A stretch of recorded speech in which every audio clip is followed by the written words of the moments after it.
Today we're talking with Kara McDavid. And Kara, you are a senior social worker with the Mental Health and Addictions in our Five Hills Health region. Thank you so much for being here with us today. And today you're going to talk about post-traumatic stress disorder. So let's start with the most basic of question. What is post-traumatic stress disorder? Well, post-traumatic stress disorder is actually contained within a group of anxiety disorders.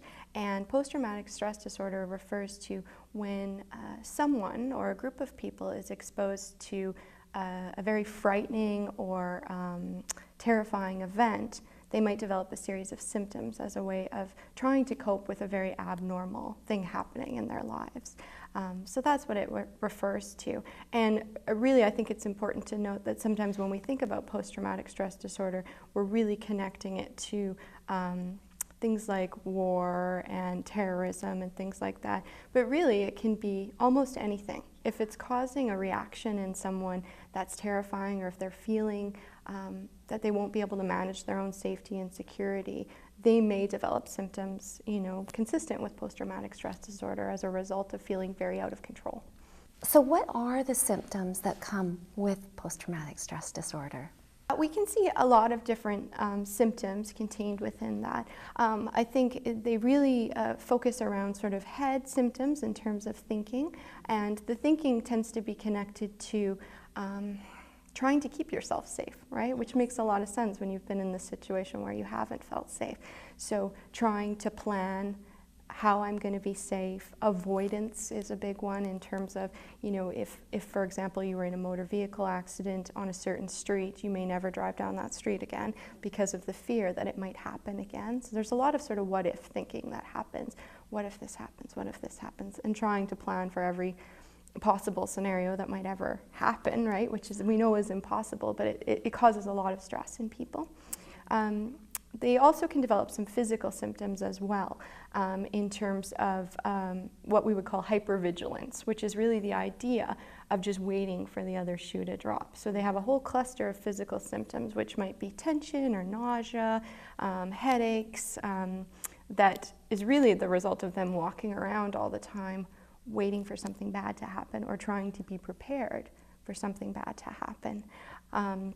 In terms of behavioral, we often see sleep disturbance, so nightmares and what we might call flashbacks, which is really very vivid memories that come into their awareness related to the event, whatever occurred that caused so much fear or stress in the first place. So it can look different for different people, but those are sort of the main things we would look for is really that fear that something bad is going to happen again, and that inability to feel safe, to feel secure. What treatments could people seek for this? It is possible to move past the symptoms, and there's a lot of hope in that, in the sense that even though we've experienced sometimes very scary or terrible things, we're incredibly resilient as people.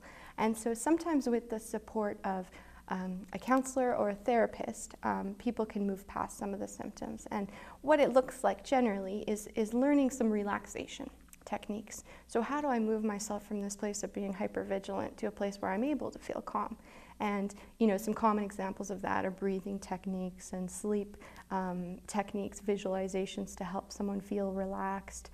We also do, very commonly with post-traumatic stress disorder, something called exposure therapy. And that is about gradually exposing yourself to the thing that scares you. So to go back to my example of the street that you drive on, with where you had your motor vehicle accident, we would gradually expose the individual to that location, right? So it might be that at first we're maybe just walking close to the block where it happened and having a look.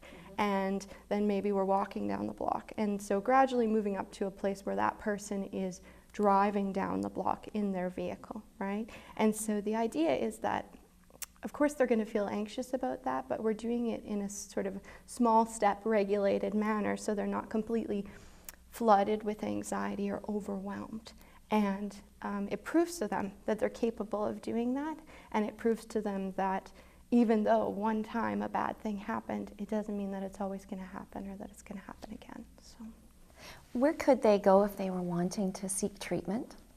certainly mental health and addiction services, which you can contact by calling 691-6464, offers treatments both individual and group-based for anxiety. And you know, even just initially talking with a support person might be able to connect someone with the kind of counseling or therapy that might be appropriate for them, that works for them in the community. So. And Kara, do you have any last thoughts that you want to offer people in this regard? I think, just to reiterate what I said, that there certainly is hope. So if someone is struggling with feeling scared or feeling unsafe as a result of an event, that, you know, the most brave thing that you can do is reach out and ask for help, because you can move past this, right? So. Thank you so much, Kara. Thank you.